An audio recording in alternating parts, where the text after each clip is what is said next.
The winter sunlight in Boston streamed through the stained glass windows of the church, casting rainbow-colored light on the floor. The Sunday service at St. Margaret's Church had ended, and the parishioners had already gone home. Only a little girl in a red coat remained sitting on the old wooden bench. 4-year-old Grace Hudson looked up at her mother with large brown eyes filled with anxiety. Her mother Elizabeth smiled gently and touched Grace's cheek. "Stay here. God will surely help you." Elizabeth's voice was soft, but there was something strange about it. Grace couldn't put it into words, but she noticed her mother's eyes were a bit shifty. "But, Mama," Grace said in a small voice. "Where are you going? When will you come back?" Elizabeth didn't answer. Instead, she took the small hand of Amy, Grace's little sister who had just turned 2. Amy was wearing a pink coat and innocently laughing as her golden curls bounced, seemingly unaware of her sister's anxiety. At the church entrance, Grace's stepfather Joseph was waiting. When Grace saw him, her little heart beat faster. He had never smiled at her. Grace intuitively knew he didn't love her. "Hurry up, Liz," Joseph's voice broke the silence of the church. "Let's go." Elizabeth lightly stroked Grace's hair. "Be a good girl. God will watch over you." Grace felt that something was wrong. Normally, after Sunday service, the whole family would return home together, and Elizabeth would prepare a roast beef dinner. Grace couldn't understand why today was different. "Mama, I want to go home with you," Grace tried to grab her mother's coat sleeve.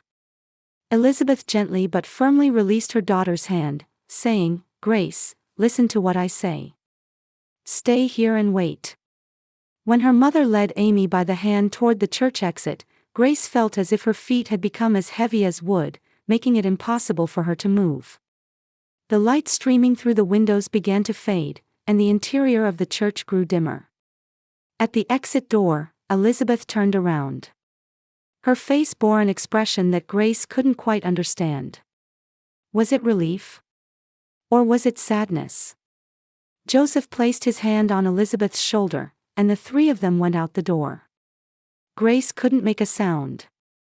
She wanted to scream, but nothing came out, as if her throat had frozen. She just sat on the bench and heard the sound of the large church door closing. It sounded like her small world collapsing. Time passed slowly. Only the sound of the big church clock's hands moving broke the silence. Grace sat on the bench and waited as her mother had told her to. The outside light gradually began to fade. Eventually, Martha Jenkins, the church caretaker, came in. She had come to clean the floor but was surprised to find a little girl sitting alone. "Oh, my dear. Why are you here?" Martha asked kindly. Grace remained silent, still staring at the door. "Mama said she'd come back," she finally said in a small voice. Martha looked around worriedly. "Where is your mama?" "Mama and Papa and Amy left. But they said they'd be back soon." A look of concern crossed Martha's face. She immediately contacted Reverend Thomas. The elderly pastor with warm eyes hurried over and sat next to Grace. "Hello, little miss. What's your name?" "Grace Hudson," she answered softly. Reverend Thomas smiled kindly, but worry was visible in his eyes. "Grace, didn't your mother and father tell you where they were going?" Grace shook her head. "Mama said, God will surely help you." Reverend Thomas and Martha exchanged glances. They called the police.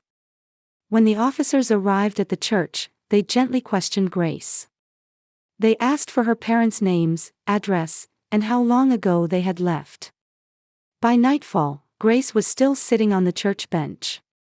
Now a female police officer sat beside her, draping a blanket over her small shoulders. The police had gone to her home, but the Hudson family had vanished. Most of the furniture remained, but clothing and personal belongings had been neatly packed away. It appeared to be a planned departure. Grace's brown eyes were moist with tears, but she didn't cry. She believed her mother's words and continued to wait. That God would help her. And indeed, God did not abandon her. That night, Reverend Thomas took her to a small room in the church and provided her with a warm meal and a safe place. He spoke to her. God has led you here, Grace. And we will take care of you. From that day on, Grace lived in the church. Her parents and sister never returned. This event left a deep wound in her small heart. For the first few weeks, she stood by the window every morning, waiting for her parents and sister to come for her. But as the seasons changed, the snow melted, and spring flowers began to bloom, there was no sign of the Hudson family. Reverend Thomas and his wife Esther welcomed Grace into their home. They had no children of their own and began legal proceedings to adopt this little girl.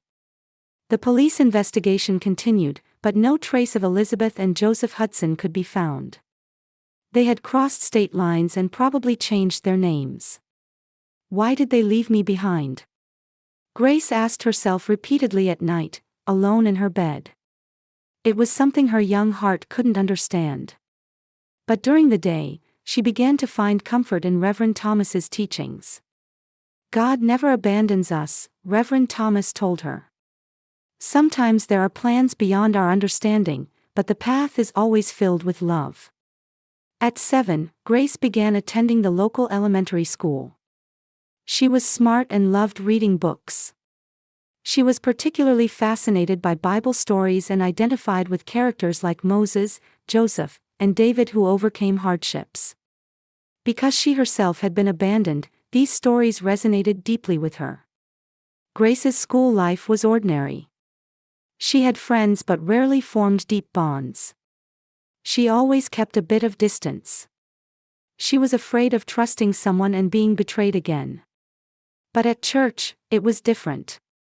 In Sunday school, she was lively and enthusiastically taught Bible stories to younger children. On her 12th birthday, Reverend Thomas gave her a special Bible. "You have a special gift, Grace," he said. "Your words have the power to move people's hearts." Around that time, Grace began keeping a journal. She wrote about her thoughts and faith. Sometimes, she wrote something like letters to Amy. What kind of child would Amy be now? Would she like Bible stories too? Grace became a notable presence at school. She won debate competitions and became a leader in the church youth group. People always gathered around her, listening to her words and ideas. But sometimes at night, she was haunted by nightmares. In those dreams, her mother's smiling face and the image of her family walking away from the church appeared repeatedly. "Why don't I have a family?" 16-year-old Grace asked her adoptive parents Thomas and Esther one night. Esther embraced her. "You do have a family. It's us. And you're also a member of God's family." "But my real parents." Reverend Thomas took her hand. "They made a mistake. But that mistake led you to us. God brings good out of bad situations." Grace was comforted by these words. She learned to accept her past and look toward the future. After high school graduation, she entered the theology department at Boston University. Her goal was clear. She wanted to work helping people who were suffering, especially abandoned children. Grace shone during her college years. She was intelligent and passionate, highly regarded by her professors. She hosted Bible study groups and volunteered at a local orphanage. "You bring light to these children's hearts," the orphanage director told her. But there was always a small void in Grace's heart. Occasionally, she thought about the parents who had abandoned her. Where were they now? Was Amy doing well? Could she forgive them?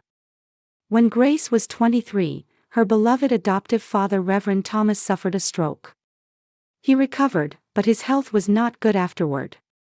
Grace graduated from graduate school and immediately began working as a youth pastor at St. Margaret's Church. She trained under her adoptive father, honing her preaching skills. "Your words have a special power," Reverend Thomas told her. "It's a gift from God.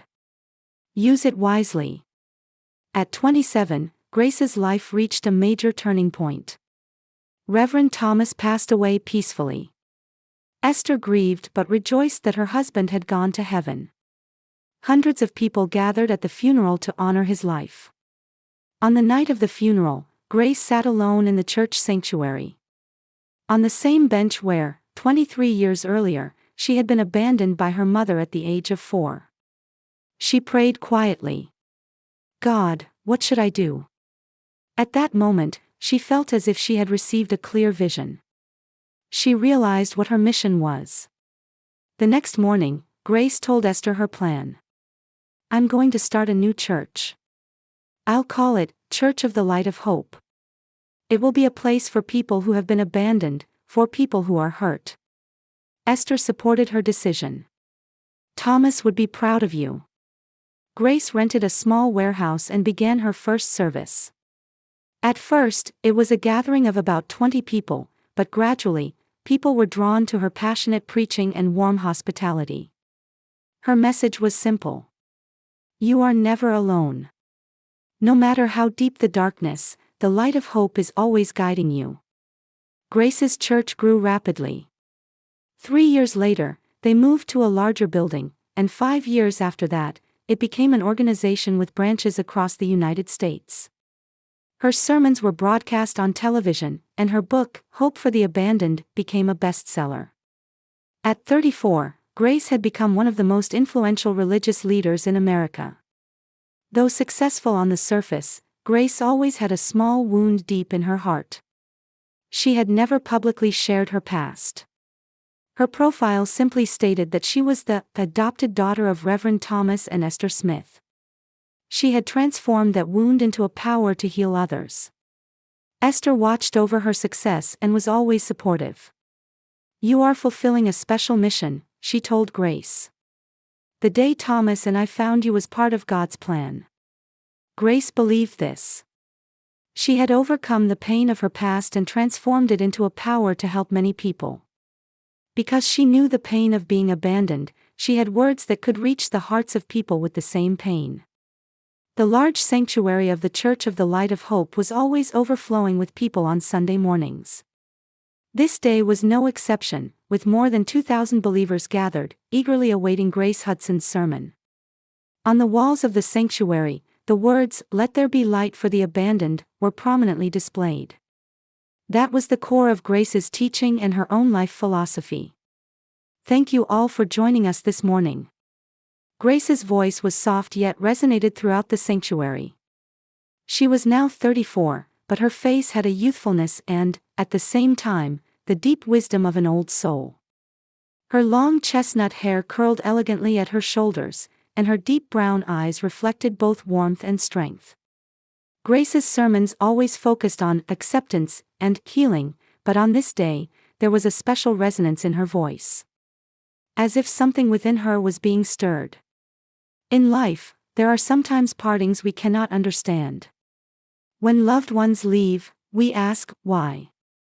But sometimes those partings bring new encounters. Grace slowly descended from the pulpit and began walking among the congregation. She always preferred to speak at the same eye level as her audience. I tell you all, don't be trapped by the pain of the past. Overcome it and find a new light. If someone has abandoned you, perhaps God is showing you a new path. Her words resonated with many people's hearts. Some wept, some nodded, some offered prayers. Grace's sermons had a mysterious power to move people. It wasn't just eloquence, but the power of truth born from her own experience. When the sermon ended, the congregation stood and applauded. Her message had touched many hearts.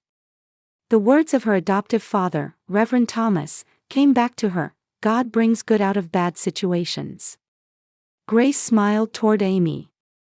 Her life had traced a strange circle. The girl abandoned in a church had now become someone who gave hope to many people, and found a new bond with her long-lost sister. The words she had heard on that church bench when she was 4 years old had, in the end, proven true. God will surely help you, those words had been realized in ways she could never have imagined. After the service ended and believers began heading home one after another, Grace exchanged words with many people. Those seeking encouragement, those seeking advice, those simply wanting to express gratitude. She sincerely addressed each one. Mary Johnson, Grace's secretary who had been a supporter since Grace started her church, approached her. "There are visitors who would like to see you." Grace smiled. "Many people come on Sundays." "Who is it?" Mary showed a slightly confused expression. "They say they are special visitors. Family, they say." Grace's smile froze. "Family?" "Yes. They said their names are Hudson. Elizabeth and Joseph Hudson, and their daughter Amy." Grace's heart began to beat rapidly. In her mind, memories she had long sealed away suddenly resurfaced. The red coat, the church bench, her mother's last words. "God will surely help you." "Where are they?" Her voice trembled. "I've shown them to the small conference room. Would you like to meet them?" Grace took a deep breath. The people who had abandoned her nearly 30 years ago were now here. Why now? Why here? Various emotions swirled within her. Anger, fear, curiosity, and a strange sense of anticipation. "Yes, I'll meet them," she finally answered. The short hallway to the small conference room felt like an eternity to Grace. She walked toward the door listening to her own heartbeat. She clearly remembered that day nearly 30 years ago. The moment when, at 4 years old, she was sat on a church bench by her mother and told, "God will surely help you." When she opened the door, 3 people were standing there. A couple in their mid-60s and a woman in her 30s. Grace's eyes first went to the older woman. Elizabeth, her mother. There were remnants of her former beauty, but now her face was lined with wrinkles, and her hair had turned white. But her blue eyes remained unchanged. "Grace, it's really you," Elizabeth's voice trembled with emotion. Grace couldn't speak. She just stood there, staring at the people in front of her. Next to her was a tall man. Joseph. He too had aged, and his former dignity had receded, but the line of his jaw and the shape of his eyes remained the same. And Amy. The sister who was just 2 years old when Grace last saw her was now a beautiful grown woman. She was looking at Grace with a composed expression, but there was something in her eyes. Guilt? Anxiety? "We're your family," Elizabeth stepped forward. "We've come to take you home." The moment she heard those words, something snapped in Grace's mind. A flash of memory. 4-year-old Grace sitting on the church bench, hearing her mother's words. "Stay here. God will surely help you." And the sound of the door closing. Waiting. Hours, days, years of waiting. "You're my mother." Grace's voice trembled. For the past 30 years, she had imagined this moment many times. Sometimes with anger, sometimes seeking forgiveness, sometimes simply trying to understand. But reality was completely different from her imagination. "Yes. We've finally found you." Elizabeth's face showed an expression of joy. She tried to approach Grace, but Grace unconsciously took a step back. "Let's go home," Joseph said. His voice did not have the coldness that Grace remembered. Instead, there was a strange familiarity in it. "We've been looking for you all this time." Grace was at a loss for words. She couldn't tell if this was reality or an extension of her nightmares. What she had unconsciously been searching for was a mother's love, family bonds. But standing before her now were the people who had abandoned her. Amy remained silent. She stared intently at Grace, wearing a complex expression. As if she wanted to say something but couldn't. "Why?" Grace finally squeezed out the words. "Why now?" Elizabeth, without losing her smile, answered, "It took time to find you. But when I saw you on television, I knew immediately that you were my daughter." 30 years, Grace's voice was quiet but contained strong anger. For 30 years, you didn't look for me. That's not true, Joseph interjected. There were circumstances. We'll explain everything. Just, not here. Could we talk somewhere more private? Grace took a deep breath. Her head was in turmoil. All right, she finally said. Let's talk at my home. As she headed for the door, Amy spoke for the first time. Grace, sister. Hearing those words, Grace stopped. The relationship she had always dreamed of. But now, those words evoked complex emotions. I'm glad to meet you. Amy's voice was small, but sincerity could be felt. Grace stared back at her. In Amy's eyes, she saw something like a warning. Or was it her imagination? Let's go, Grace said. Her voice was surprisingly calm. But her heart was raging like a storm. Grace's home was in a quiet residential area about a 15-minute drive from the Church of the Light of Hope. It wasn't a large mansion, but it was an elegant and warm home. When they entered, the living room was decorated with framed Bible verses and small mementos collected from churches around the world. Please, have a seat, Grace said, maintaining her composure. She appeared calm on the surface, but emotions were swirling inside her. Elizabeth and Joseph sat on the sofa, while Amy sat in a single chair a little distance away.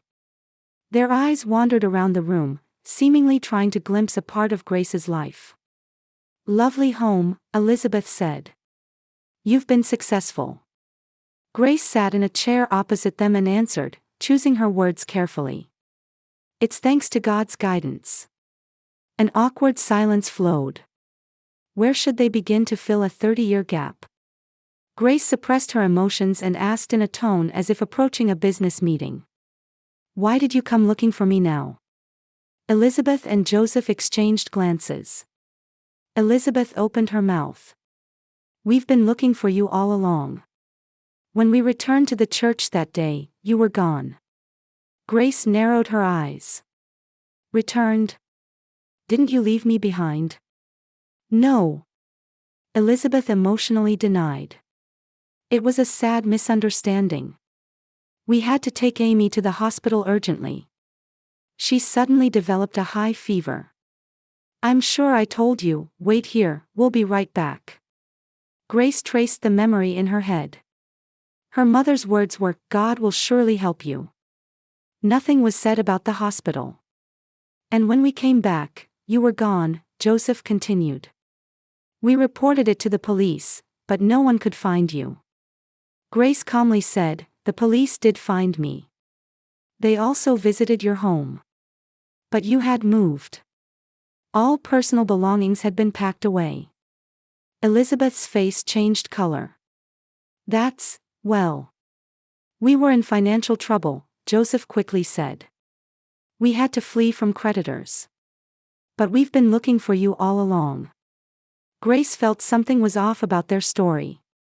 There were too many contradictions. For 30 years, she quietly asked. Why didn't you contact me until you saw me on television? We had changed our names, Elizabeth hastily explained. It was difficult to find you. Amy remained silent, looking out the window. There was something odd about her attitude. As if she didn't want to participate in this conversation. Grace stepped into the kitchen momentarily to get cold drinks. While taking lemonade from the refrigerator, she took a deep breath. Many questions were swirling in her head. Was their story true? If it was a lie, why had they come looking for her now? When she returned to the living room, Elizabeth and Joseph were discussing something in low voices. As she approached, the two suddenly stopped their conversation. Here's some lemonade, Grace placed the tray down. Thank you, dear, Elizabeth's voice suddenly contained familiarity. Your church is truly wonderful. You have thousands of followers. Yes, Grace answered. We have branches across the country. Quite a success, Joseph said. There was a calculating light in his eyes. You must be financially blessed as well. At that moment, doubt intensified in Grace's heart. Was their interest not in her herself, but in her success? May I use your bathroom? Amy spoke up for the first time. Down the hall to the left, Grace answered. As Amy stood up, Elizabeth continued talking. We can be together as a family again. We need you, Grace. As Amy left the living room, Grace listened to her footsteps heading toward the bathroom. However, the footsteps stopped midway and then headed toward her private room. Grace stood up, saying, "Excuse me for a moment," and followed Amy. When she opened the door to her study, Amy was standing in front of her desk. "What are you doing?" Grace asked. Amy turned around and looked at her with serious eyes. "I need to talk to you. Just the two of us." Grace, though confused, closed the door. "About what?" "Don't believe what they say," Amy's voice was low and urgent. "They abandoned you. Intentionally." Grace's heart began to race. "What do you mean?" "They're after your fame and money," Amy said hastily. "Your mother's child from her previous husband, so father always disliked you." Grace gasped. "Previous husband?" "Yes. Mother was widowed from her first husband and remarried Joseph when you were 2. He wasn't keen on raising you as his own child. When I was born, they planned to leave you at the church." Grace almost collapsed into a chair.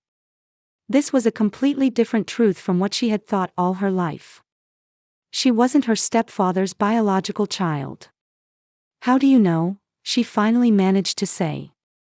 "I've always wanted to know about my sister." Tears welled up in Amy's eyes. "Since I was little, I've heard mother and father say they abandoned my sister. At first, they said you were adopted, but later they told me the truth." Amy continued, "I've lived with guilt. Thinking you were abandoned because I was born." Grace was at a loss for words. In her mind, pieces of the past were coming together one by one. "They started looking for you a year ago," Amy continued in a low voice. "When they saw you on television, they thought they could make money. They're in debt and thought if they claimed to be your daughter, they could get something." Rather than anger, Grace felt a strange sense of liberation. Finally, there was an answer to years of questions. "Why are you telling me this?" Grace asked. Amy's eyes held sincere emotion. "Because I don't want to be part of their plan. And..." She choked on her words. "I wanted to meet you. As a real sister." There was a knock at the door. "Everything all right?" came Elizabeth's voice. "What are you talking about?" Grace and Amy looked at each other. An unspoken understanding was born between them. "We're fine, Mother," Amy answered. "Just talking with my sister."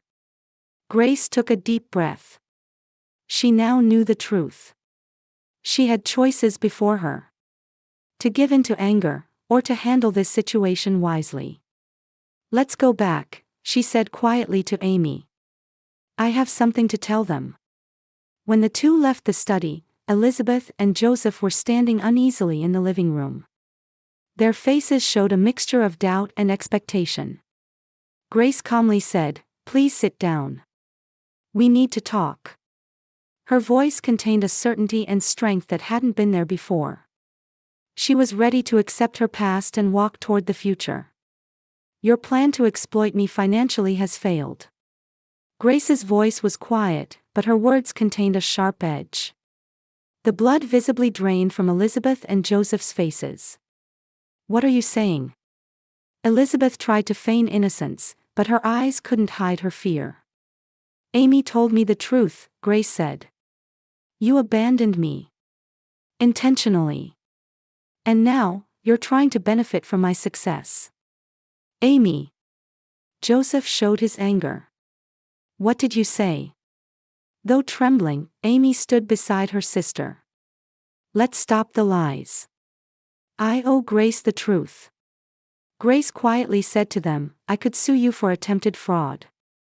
But I won't. Elizabeth and Joseph showed surprised expressions. They had probably expected an explosion of anger or threats of legal action. Why? Joseph asked suspiciously. My teaching is about forgiveness and healing, Grace answered. I must practice it myself.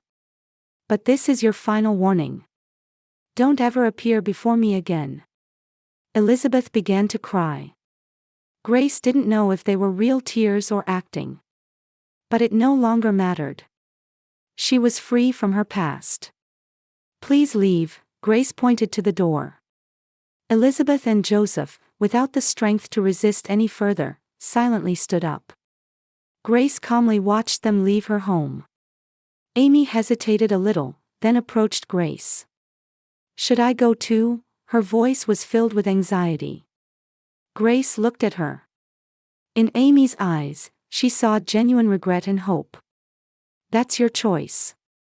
I want to build a relationship with you, Amy said. As sisters. But if you need time, I understand.